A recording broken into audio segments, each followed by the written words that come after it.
ትየጀሮ ላይ ደርሷል ያው ምን ነው ፈራህ እንዴ አራን የምን ጥልቅ አርጉኝ እንዲሁ ግን እንዲሁ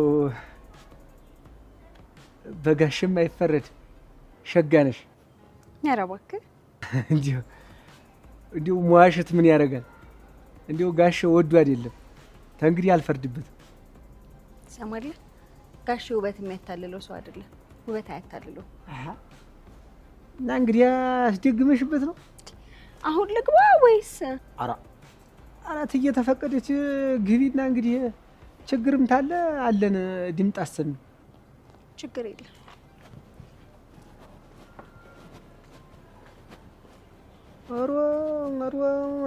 አርዋ ወይ ጋሽ እንዲሁ ባንተ ይፈረድ የለሁም ባንተ ይፈረድ አሪያ ከዚህ በኋላ ቢሞትስ ምን ያባቱት እንግዲህ ምን ቢሞትስ ሊቆጨው ነው አፈር ልብላለ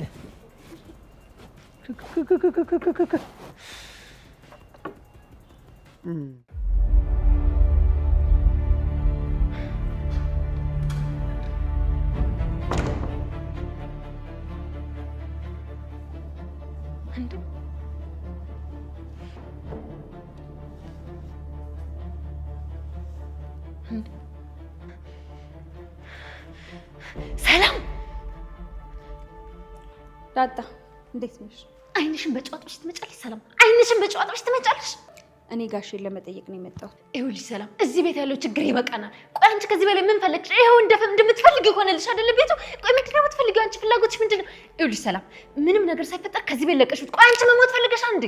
ዳጣ ምንድን ነው የምትይው? ለእትዬ ደውዬላት ነይ ብላኛለች። እባክሽ ነይ ያለችሽ ሰሚኛለሽ? ይኸውልሽ ምንም ነገር ሳይፈጠር ከዚህ ቤት ውጭ ሰላም ውጭ በቃ ሂጂ። ሰሚኛለሽ ዳጣ? ህፃን ልጅ ጥዬ ነው የመጣሁት። እሺ አሁን ጋሽ የት እንደተኛ አሳየኝ። ሰላም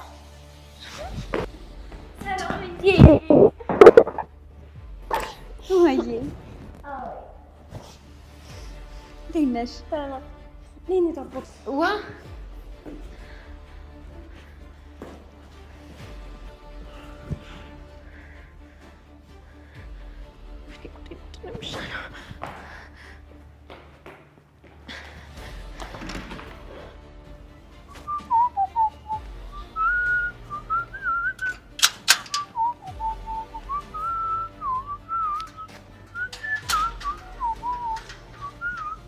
ከዚህ አረ ኤቢ እንዴት ነህ? እንዴት ነሽ ኤቢ? አለሁ ደህና ነኝ። ምን ነው ጋዜ ፈዛል? በሰላም ነው? ይሄ ቤት ተፈረሰ ወዲህ ምን ሰላም አለ ብለሽ ነው ኤቢ? እናንተንም ማስጨነቅናችሁ አይደል? እንዲው ሽማግሌ ተፈላልጎ ምን አለ እንዲው ብታስታርቋቸው ዝም አትበሉ እንጂ። አይ ጋዜ አባይም ታሟል መናገር አይችልም። እማዬም እንደ በፊቱ ናት። እስኪ ፈጣሪ ያውቃል። አዎ ይኸውልሽ ዝም አትበሉማ። ሁሉም ነገር እንዲው ተነጋግረው ቢታረቁ ነው የሚሻል። በትኩሱ ታልታረቁ እንዲው ተዋለ ታደረ ነገር ጥሩ አይደለም። እሺ ጋዜ እናንተም አትጨነቁ በቃ። አይ እኔማ ብጨነቅስ ምን አመጣ ብለሽ ነው? እኔ የምለው ጋዜ እማዬ መጣለች? እማዬስ አልመጣችም፣ ግን ሌላ ሰው ወዲህ ውስጥ ዘልቋል። ማን የገባው? ይቺ የቀድሞ ሰራተኛ ነኝ አለች። ማንኛ አለች? ከዚህ ይቺ የነገሩ ባለቤት ናት እንጂ ማለት ከዚህ መቼም ሰላምታ አይሆንም። አዎ ባትመጣ ይሻል ነበር። ሰላም ናት የመጣችው። ከዚህ ይሄ ከሚሆን ሞት ይሻላታል። አራ ተይ እንጂ ምንም ቢሆን እኮ ዘር ነው። እንግዲህ መቼም በዘር ተሳስራችኋል። የምን ሞት ነው የምታወሪው? የምር ሰላም መጣች? ከዚህ ጋሸን ልጠይቅ ብላ ነው መሰል።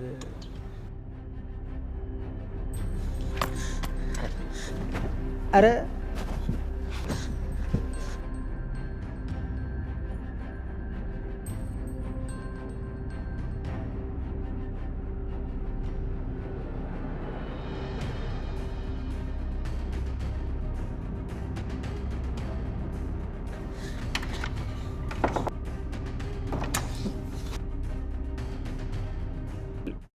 ከእብደት ያለፈ የጨመረልኝ ነገር የለም።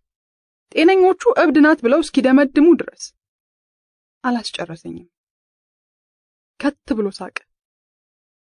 ዋው ስቃለህ አልኩኝ በልቤ። ጓደኛዬ ቀጠለ።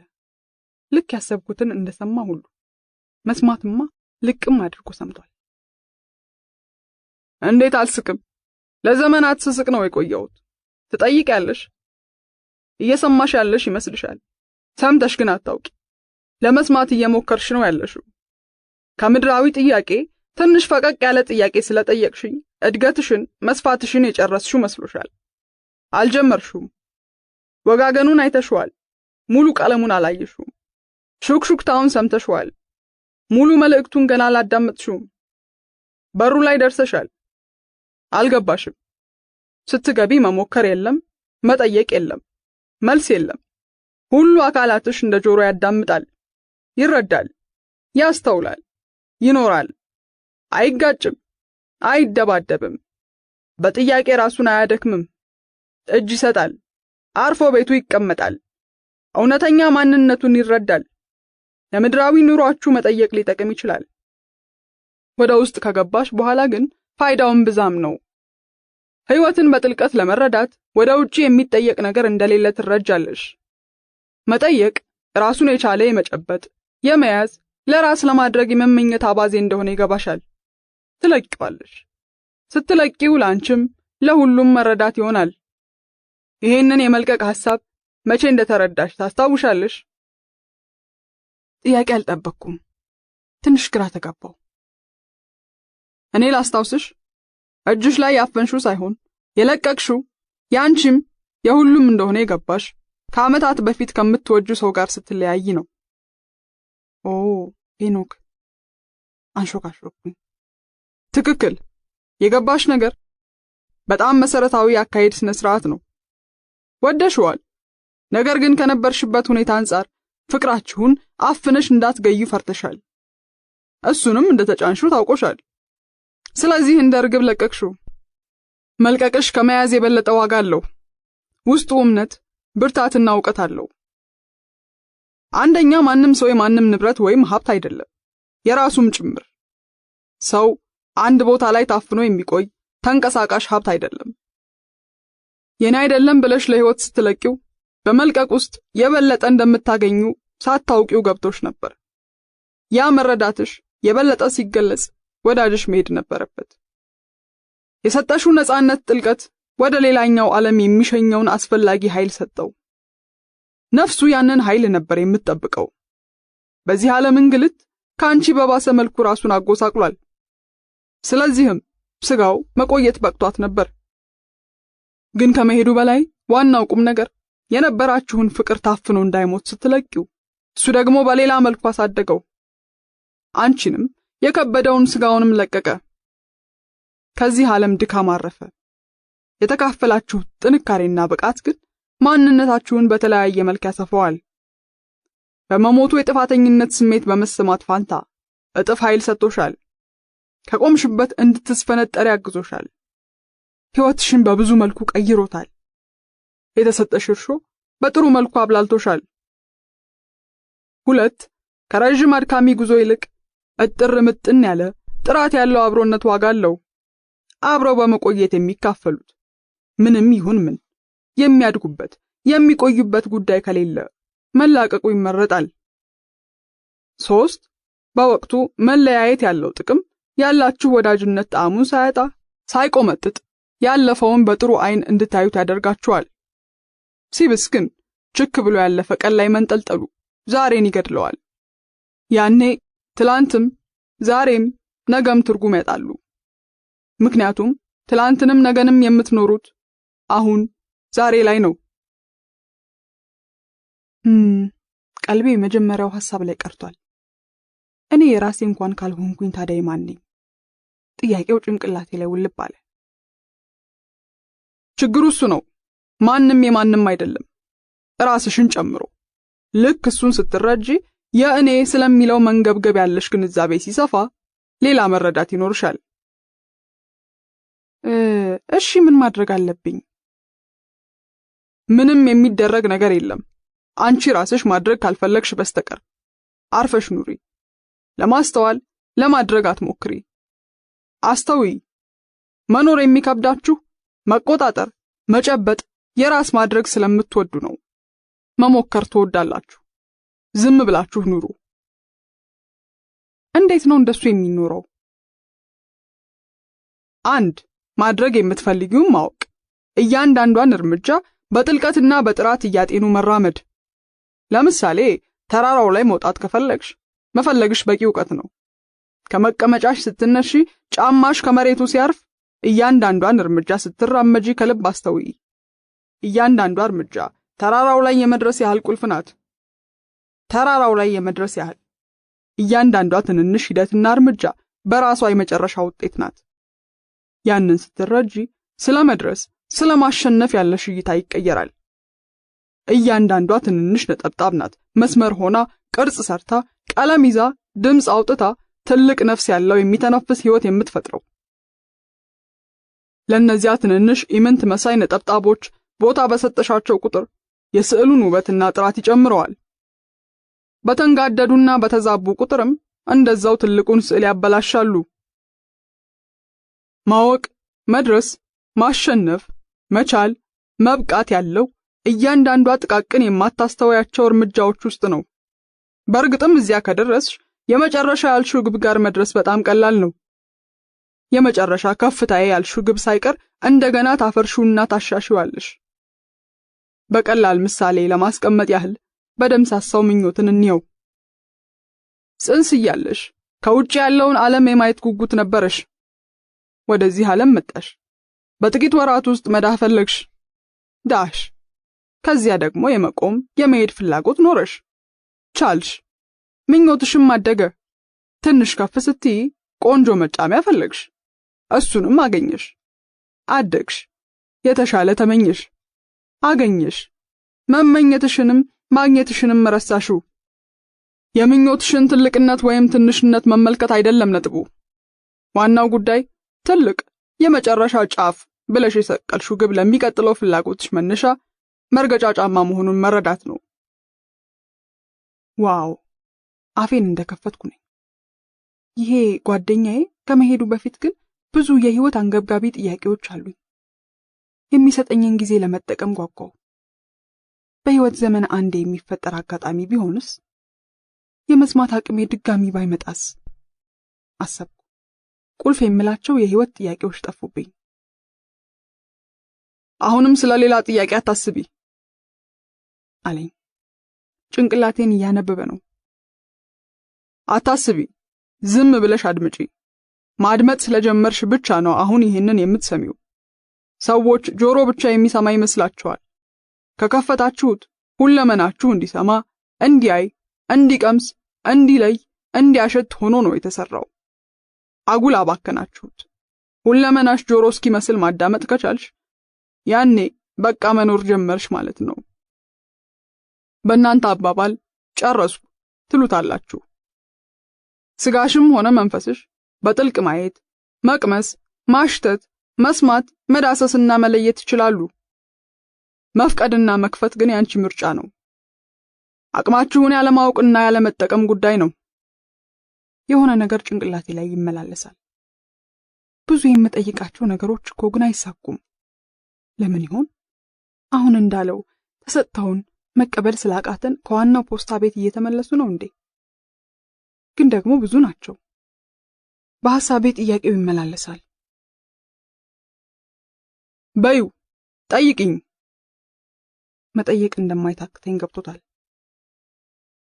ጥያቄያችን የማይመለሰው መልሱን መቀበል ስላቃተን ነው ወይንስ የምንጠይቀው ነገር ከነጭራሹ ስለማያስፈልገን ነው? እስቲ አንድ ነገር ንገሪኝ። ጠይቀሽ ያልተመለሰልሽ እንዴ? ጠይቄ ያጣሁትማ ብዙ ነው። ይቀልዳል እንዴ? ማሰብ ጀመርኩ። ፈልጌ ካጣኋቸው ነገሮች መሃል ሚዛን የሚደፋ አፍ የሚሞላ ነገር ፈለግኩኝ። ስጠራውም እንዳያሳፍረኝ ነው። እያሰብኩ ነው። ብዙ ያላገኘሁት ነገር አለ። አረ ብዙ ነገር አለ። ግን አንዱንም መጥራት አቃተኝ። አትጨነቂ፣ እኔ ላስታውስሽ። ከቅድሙ ምሳሌ ብዙም አይለይም። ጥቂት ወሳኝ ጥያቄዎችሽን ላስታውስሽ። በእድሜ ትንሽ ከፍ እንዳልሽ እናትሽ እንዳትሰቃይ እንድታርፍ ፈለግሽ። መሄድ ነበረባት፣ ሄደች። መልስ እንዳገኘሽ ረሳሽው። ትምህርትሽ ውጤት እንዲኖረው ፈለግሽ። ደከምሽ፣ ሆነልሽ። ፍቅር ጠየቅሽ፣ አገኘሽ። ፍቅራችንን እየገደልኩት ነው፣ ፈራው፣ ይብቃኝ አልሽ። ሄደ። ትምህርትሽን ጨረስሽ። ምንም አይነት ሥራ ይኑረኝ አልሽ። እንደ ማንኛውም ልምድ የሌለው አዲስ ተመራቂ ያልሽውን አይነት ሥራ አገኘሽ። በጥቂት ዓመታት ውስጥ ማማረር ቀጠልሽ። የቤተሰብ ኃላፊነት በቃኝ አልሽ፣ ተላቀቅሽ። የተሻለ ሥራ ጠየቅሽ፣ አገኘሽ። እንደገና አዲስ ፍቅር፣ ቤተሰብ እፈልጋለሁ አልሽ፣ አገኘሽ። ረሳሽው። ራሴን ልወቅ፣ ነፃ ልውጣ፣ ልንቃ አልሽ፣ ነቃሽ። መንቃትሽን ማየት አቅቶሽ ሌት ተቀን ልንቃ አልንቃ እያልሽ ትሟገቻለሽ። የማይዳሰስም ሆነ የሚዳሰስ ትልቅም ሆነ ትንሽ ጠይቀሽ ያልተሰጠሽ ነገር የለም። የተሰጠሽን ዞር ብሎ ለማስተዋል ግን አልቻልሽም። ሁሉም እንደዛው ነው። ዋናው መረዳት ያለብሽ ጉዳይ ግን ከላይ ተቀምሞ የሚመጣ ምንም ነገር የለም። አንቺው ትጠይቂያለሽ፣ ራስሽ ትሰሪዋለሽ። አስፈላጊ ከሆነ ደግሞ ትታገዣለሽ። ስራው ግን ያንቺ ድርሻ ነው። ለረጅም ደቂቃዎች ዝም አልኩኝ። ጓደኛዬ ከጠቀሳቸው ውስጥ የማልስማማባቸው ነጥቦች እየፈለኩኝ ነው። አጣው። ለካንስ እጅ መስጠት እንዲህ ይከብዳል። የሆነ ያልተሰጠኝ ያልታገዝኩት ነገርም አለ። ግን እውነት ይሄ ሁሉ አለኝ በሚለውና ትልቅ የጎደለ ነገርማ አለ በሚሉት አጣብቅኝ ሐሳቦች ውስጥ ቆየው። አንድ አሪፍ ጦት መጣልኝ። ደስ አለኝ። የጠቀስካቸው ነገሮች ትክክል ናቸው። ግን ሌሎችም ብዙ ያላገኘኋቸው ቁልፍ ነገሮች አሉ። ለምሳሌ እድሜን ሙሉ ሰዓሊ መሆን እፈልግ ነበር። ሕይወቴን በሙሉ ሰዓሊ ለመሆን በመመኘት ነው የጨረስኩት። እርግጠኛ ነኝ ክህሎቱ ነበረኝ፣ ግን መሆን አልቻልኩም። ምናልባት አንተ አላወቅ ይሆናል። ጓደኛዬ ሳቃለና ቀጠለ። አሽሙሬ እንኳን ለእርሱ ለሌላም ግልጽ ነው። ሰዓሊ እንዳልሆንሽ በምን እርግጠኛ ሆንሽ? ሰዓሊ ያለመሆኔን እርግጠኛ የሆንኩትማ መሳል ስለማልችል ነው። መጀመሪያ የአንቺን የሰዓሊነት አተረጓጎም መመርመርና ማጣራት ያስፈልጋል። በአንቺ ዕድሜ ከመጡ ሰዓሊያን ውስጥ ምናልባትም ከጥቂቶቹ አንዷ ልትሆኚ ትችያለሽ። ያ ማለት ግን እጅሽ መሳል ካልጀመረ አንቺም ልክ እንደ አብዛኛዎቻችሁ ይዛችሁት ከመጣችሁት ትልቅ አቅም ጋር ታልፋላችሁ። የሰው ልጆች ላይ ካየሁት ብቃት ሁሉ የሚደንቀኝ የተሰጣቸውን ስጦታ አቀጭጨው ወይም ገድለው ከቀበሩ በኋላ እሱኑ ሲፈልጉና ሲባዝኑ ቆይተው ማለፋቸው ነው። ለዛም ነው ጥቂቶች በሙሉ ልብ በሚፈሱበት ጅረት ላይ ሲደምቁ የምትደነቁት። ልክ እነሱ የተለየ ስጦታ እንዳላቸውና እናንተ እንደሌላችሁ ሁሉ። ከሁሉም የሚያሳዝነው ሌሎች የራሳቸውን አቅም ሙሉ በሙሉ ሲኖሩት እያያችሁ መደነቃችሁ ነው። የውስጣችሁን እሳት አዳፍናችሁ እናንተ ጋር ብርሃን እንደሌለ ሁሉ በጨለማ ውስጥ ትዳክራላችሁ። ራስሽን መለስ ብለሽ ማየት ነው። እያንዳንዱ እርምጃሽ ውስጥ ደማቅ ቀለም ያለው ምስል አለ። እጆችሽ በጣም ጥቂቱን ነካክተውታል። በጣም ብዙ ግን መፍታታት ይቀረዋል። በየቦታው የምትሞነጫጭሪያቸውን ስዕሎች አስታውሻቸው። የስዕል ፍሰት ውስጣቸው አለ። ከራስሽ ጋር የምትቆዩ፣ የምትግባቢው፣ ሐሳቦች የምታፈልቂው፣ የምታሰላሲው፣ የምትሰክኙ፣ ሚስጥሮችን የምታሰፍሪው፣ መንገዶችን የምትከፍቹ በስዕሎቹ ውስጥ ነው። ዝም አልኩኝ። የገባኝንና ያልገባኝን መለየት ነበረብኝ። እውነት ነው፣ ዘመኔን ሙሉ እንደ ዶሮ ስሞነጫጭር ነው የኖርኩት። አሳሳሌ ምናልባትም መሰረታዊ የስዕል አሳሳል ህግጋትን አፈር የሚያስበላ ሊሆን ይችላል። በስዕል ውስጥ ግን ስሜቴን መግለጽ፣ ማሰላሰልና የሐሳብ በሮችን መከፋፈት ቀላል ነበር። ሰዓሊ መሆንና መሳል ይለያያሉ። መሆን ከልጅነትሽ ጀምሮ ሰዓሊ ነሽ። ውስጥሽ ሁሉ በስዕል የተሞላ ነው። ድምጽሽ፣ ለቅሶሽ፣ ሳቅሽ በስዕል የተሞላ ነው። ህልምሽ ቀለም አለው። እያንዳንዱ እርምጃሽ ውስጥ ያለውን ስዕል አስቀድመሽ ነው በልብሽ የምትሲው። ውስጥሽ ያውቀዋል። ሌላ ጭብጨባ አይፈልግም። ግን መሳል ከሆነ የፈለግሽው በእጆችሽ መሳል መጀመር አለብሽ። እንደሱ ሲሆን ስዕሎችሽ ለአእምሮሽ ብዙ መልእክት ያደርሳሉ። በእያንዳንዷ ነጠብጣብ ላይ ብዙ ሐሳቦች ይወርዳሉ፣ ይብራራሉ፣ ይጸናሉ። አንዱ ምስል ሲወርድ ለሌላው በር ይከፍታል። የየራሱን ቦታ ይይዛል፣ የራሱን መልእክት ያሰፍራል። ራስሽን የበለጠ ማዳመጥ ትችያለሽ። ሐሳቦችሽ መልክ በቀየሩ ቁጥር ያንቺን ስሜት፣ እጆችና ብሩሽ የመተጣጠፍ አቅም ያዳብራሉ። ሰዎች ስራሽን ያያሉ፣ ይደነቃሉ። እንዳንቺ ተኝተው ያሉም ሌሎች ልበ ሰዓሊያን መንቃት ይጀምራሉ። ግልጽ ነው? በጣም። ከዚህ በላይ እንዴት ግልጽ ይሁን? ሌላ የምትጠይቂው ነገር አለ? ግን የሆነ ነገር አለ። ውስጤ ሁሌ የጎደለ ነገር እንዳለ ይሰማኛል። ሕይወት ይሄ ብቻ ሊሆን አይችልም ብዬ አስባለሁ። ውስጤ ትልቅ ጉድጓድ አለ። ልሞላውም ልተወውም ያልቻልኩት ጉድጓድ። ብዙ የመኖር ፍላጎት የለኝም፣ እርካታም የለኝም። ሁሌም የጎደለ ነገር እንዳለ ይሰማኛል። አላስጨረሰኝም። ምን እንደምቀባጥር የገባው ይመስላል። ትልቁ የሰው ልጅ ብቃት እሱ ነው። አይጠግብም። ሆዱ፣ ኪሱ፣ ጭንቅላቱ፣ ምኞቱ ትልቅ ገደል ነው። የሚመኘውን ነገር በመፈለግ ሰፊ ገደል እየፈጠረ መጣ እንጂ በተፈጥሮ የተሰጠው ጉድጓድ አይደለም። ነገሩ ባጭሩ እንዲህ ነው። የሚርበው ምን እንደሆነ ስላልገባው የመሰለውን ሁሉ ባግበሰበሰ ቁጥር የመፈለግ ጉድጓዱ እየሰፋ ይመጣል እንጂ እርካታ አይኖረውም። አሁን ያልሽው ማለት ነው። አንዲት ብርጭቆ ውሃ የጠማው ሰው የፈለገውን ያህል ወይን ጠጅ ቢሰጠው ሌላ ወይን ለመጠጣት ሆዱ የበለጠ ይሰፋል እንጂ ያቺ የውሃ ጥም አትቆረጥም። የእናንተን አቅምና ማንነት የገነባችሁት እሱ ላይ ነው። መጠየቅ፣ መራብ፣ የረሃብ ማስታገሻ መፈለግ፣ አለመርካት። ረሃባችሁ ሌላ ነዋ። እንደገና ሌላ ማስታገሻ ጉድጓድ መቆፈር፣ መልሶ ደግሞ መጠየቅ። የምትራቡትና የምትፈልጉት ሌላ ነው፣ የምትበሉት ሌላ ነው። በማወቅም ሆነ ባለማወቅ በተቻለ መጠን ዋናው መድረስ፣ መሆን የምትፈልጉት ቦታ ላይ ላለመድረስ ነው ጥረታችሁ። መድረሳችሁ አሁን የገነባችሁትን ማንነት ትልቅ አደጋ ላይ እንደሚጥለው ገብቷችኋል። የለፋችሁበትን ማንነት ቦታ ላይ ያሳጣነዋ። ይሄኛው የገነባችሁት ምድራዊ ማንነታችሁና ሕይወታችሁ ይፈርሳል። ውስጣችሁ ያንን ያውቀዋል። እንደ ግለሰብም እንደ ማህበረሰብም ያ እንዲሆን አትፈልጉም። በሌላ በኩል ማንነታችሁን፣ ዕውቀታችሁ፣ ጾታችሁ፣ አካላዊ ገጽታችሁ፣ ገንዘባችሁ፣ ስማችሁ፣ ቤተሰባዊና ማህበራዊ ኃላፊነታችሁ ላይ ስለገነባችሁት ያንን ሙቀትና ደረጃ መጠበቅ ትፈልጋላችሁ። እውነተኛ ማንነታችሁን ማንቃት እንደምትመኙት ቀላል አይደለም። ዙሪያችሁ ያለ አብዛኛው ሰው እስኪነቃ ድረስ ፈተናችሁን ያከብደዋል።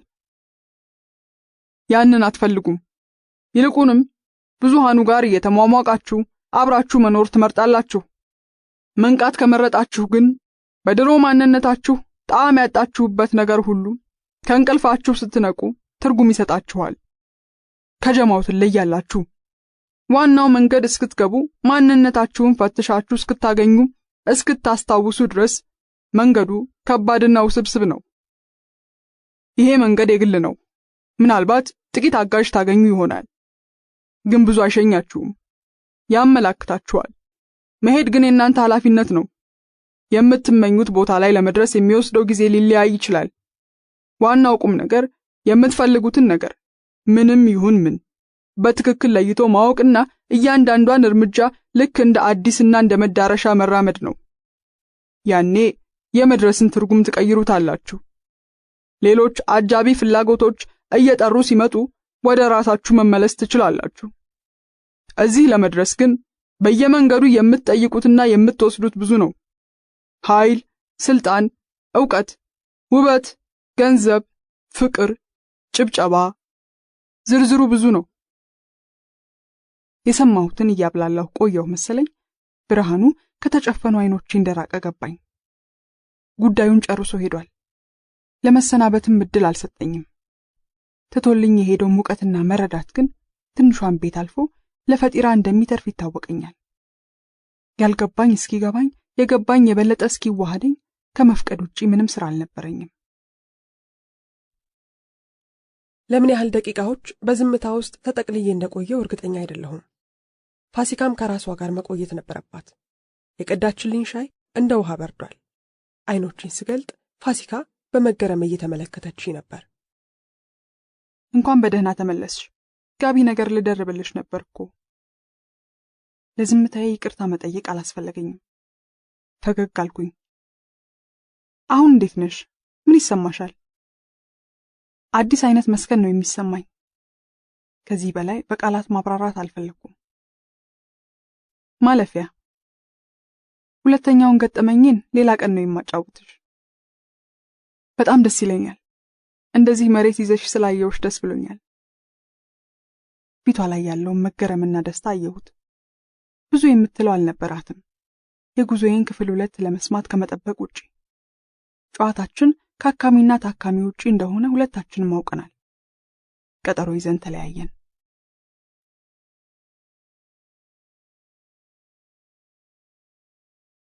ክፍል 6 ሊቁ መልእክተኛ። ከአንድ ወር በኋላ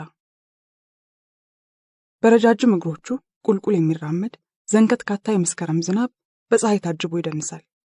የራሱ ድምጽና ስልት አለው። አወራረዱ የክረምቱ መሰናበቻና የጸደይ መግቢያ መሆኑን ያበስራል። ፀሐይዋ ከጀርባ አለው ደርሻለሁ ትላለች። እንደተለመደው ፋሲካ በሯንና ልቧን ከፍታ እየጠበቀች ነበር። ምናልባትም የልፋቷና የትዕግስቷ ውጤት ምን ድረስ ለውጥ እንዳመጣ ለመስማት ጓጉቷ እየጠበቀችኝ ይመስላል። እንደ አዲስ በህይወት ሚስጥራትና ፍሰቶች ለመገረም። በረንዳ ላይ ከትኩስ ሻይ ጋር ተቀበለችኝ። ዝናቡ በመጠኑ አግኝቶኛል። አላስከፋኝም። በደስታ ከሞቀ ቤቷ ስገባ ጋቢ ያቀበለችኝ። ዝናቡ እንደሚይዝሽ ገብቶኛል። ትንሽ ቢያባራልሽ ይሻል ነበር። ኧረ ዝናቡ አይደለም ያዘኝ፣ እኔው ነኝ ያስኩት። አይሆንም፣ በጭራሽ ጥላኝ አትሄድም ብዬ ድርቅ ስልበት እዚህ በር ደርሸኘኝ። ማሾፌ ነበር። ከት ብላ ሳቀች። እንደዚህ ወዳጅሽ ከሆነማ ጠበቅ አድርጎ መያዙ ይሻላል አለችና የገብስ ቆሎ አቀረበችልኝ። እግሯ ላይ ጣል ያደረገቻት ዳንቴል መሳይ ትልቅ ሻርፕ እላዩ ላይ ያለው ኪሮሽ አልተነቀለም። አጠገቧ የተለያየ ቀለም ያላቸው ክሮች አሉ። አሮጌ ሶፋዋ ላይ ተመቻችታ ተቀመጠች። እሺ፣ ስለ ፈጢራ ንገሪኝ እስቲ። ጨዋታችንን ካቆምኩበት ቀጠልኩ። ከፈጢራ በስተምስራቅ ወጣ ብሎ ጋራው ላይ አንድ ቤተክርስቲያን አለ። የአካባቢው አየር ንጹህ ቢሆንም ጋራው ላይ ያለው መንፈስ ደግሞ የተለየ እይታና ረፍት አለው። ከቤት መውጣት ከፈለኩ የምሄድበት ብቸኛ ቦታ ነው። ከጓደኛዬ ገጠመኝ በኋላ አንዳች የማላውቀው እይታና መረዳት ውስጥ ያለ ስሜቴ እየተንቀለቀለ እንደነበር የገባኝ በጥቂት ቀናት ውስጥ እንደሰከንኩ ሲታወቀኝ የማስባቸውንና የማደርጋቸውን ጥቃቅን ነገሮች በጥልቀት ማየት ስጀምር ነው። እውነት ለመናገር ከጓደኛዬ ጋር የነበረኝ ጊዜ የራሴ ምናብ ይሁን ቅዠት ይሁን ወይንም አንዳች ተአምራዊ መገለጥ ብዙም አላሳሰበኝም። ውስጥ የትቶት የሄደው የመረዳት ኃይል ግን እንደ ባህር የሰፋ ነበር። ብዙ ነገሮች እንደገቡኝ ያስብ ነበር መስሎኝ ነው። የገባኝ በመሰለኝ ትንሽ ጉዳይ ታወሬ ዙሪያዬ ያሉትን ትልልቅ ዝሆኖች ማየት ተስኖኝ ነበር። የሆነው ነገር የተለየ ንቃት በውስጥ ዘርቶ እንዳለፈ ታውቆኛል። አይኖቼም ጆሮዎቼም ሰፍተዋል። እንደለመድኩት ጋራው ላይ ወጣውና አንዲት አዘውትሬ የምቀመጥባት ድንጋይ ላይ አረፋልኩ። የፈጢራ አየር ከተማ እንዳለው አየር ቁጡ አይደለም። አቧራና ጭስ የለውም። ንፋሱ ጸጉሬን፣ ፊቴን፣ አንገቴን ይዳብሳል። ከላይ ከደረብኩት ስስ ጃኬት ጋር ይጫወታል። አንዳች የሚያባብል ነገር ውስጡ አለ። አካባቢው ወደ ቤተክርስቲያን ከመሄዱ ጥቂት ምዕመናንና ቀሳውስት ውጪ ጭር ብሏል። አይኔን ጨፍኜ ከንፋሱ ጋር እጫወታለሁ።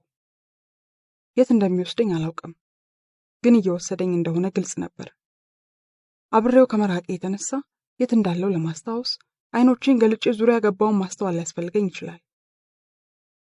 ድምጽ የሰማው መሰለኝ። ምንድነው የምትፈልጊው?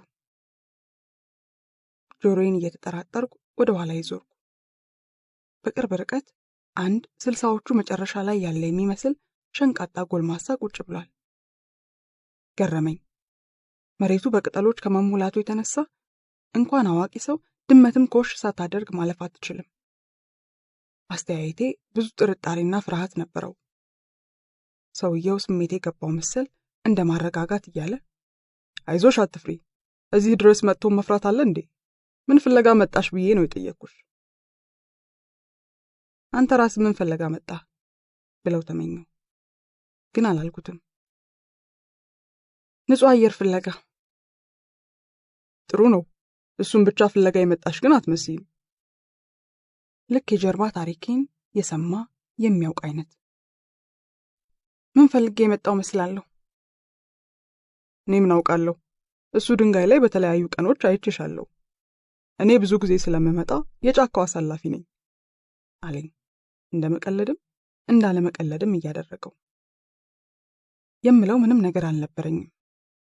በማላውቀው ድፍረት ትኩር ብዬ አየሁት። የሆነ ነገሩን አውቀዋለሁ፣ ሙሉ ሰውየውን ግን አላውቀውም።